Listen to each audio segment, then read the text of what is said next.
Meanwhile, the South China Sea is heating up. American warships have been spotted at two locations, the South China Sea and the East China Sea. This is what one of them looks like. What you see is the American carrier Theodore Roosevelt. It has re-entered the South China Sea for the second time this year. The American side says the warship was conducting routine operations, but observers see it as anything but routine. And the move is significant. It comes at a time when a dispute between Beijing and Manila is escalating. The bone of contention is this: the Whitsun Reef. On your screen is a satellite image of the Whitsun Reef. Hundreds of Chinese boats are stationed here, as you can see. The Philippines has spotted more than 200 vessels, 200 Chinese vessels, manned by China's maritime militia. And they're not out for fishing. For several weeks now, these boats have just been stationed here.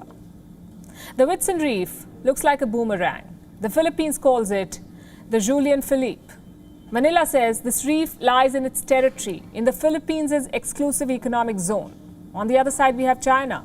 It claims more than 90% of the South China Sea. Plus, there are other contenders like Vietnam, Taiwan, Malaysia, and Brunei. You could say the South China Sea is one of the most hotly contested regions in the world. 200 Chinese vessels in these waters is clear provocation. China says these boats are just seeking shelter from bad weather. The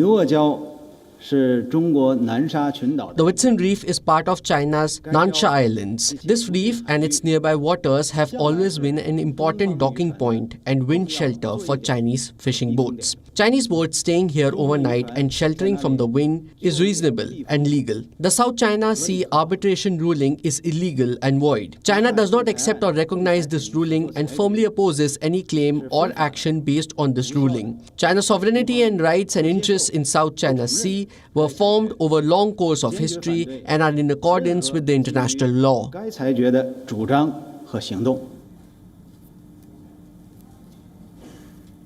Sadly for Beijing, nobody buys that alibi. That's because China's record speaks louder than China's words. For years now, Beijing has tried to grab territory by building and fortifying artificial islands, and now it is trying to reinforce these outposts by swarming the disputed waters with boats controlled by militia. Reports say China's goal is to establish an overwhelming presence in these disputed waters. Enter America. It is sending a message to China, deploying a warship in the South China Sea again. And Beijing is responding with its own warships. A Chinese aircraft carrier has passed through the Miyako Strait. This is off the southwestern coast of Japan. Now, China and Japan are locked in an island dispute of their own. They have contesting claims over the Senkaku Islands in the East China Sea. The tensions are indeed high. Today, the president of the Philippines released a statement. His spokesman called for a peaceful resolution to the standoff at the Whitsun Reef. We'll continue to resolve the issues on Julian Felipe through diplomatic channels and through peaceful means. Whatever differences we have with China will not define our bilateral relations. It will not be an obstacle to the overall positive trajectory of our bilateral friendly relations and our deepening cooperation in pandemic response, including vaccine cooperation and in post-pandemic economic recovery. China and the United States have sailed their ships into contentious waters. With no side willing to back down, this situation increases the risk of a military conflict. This is a developing story and we'll keep track.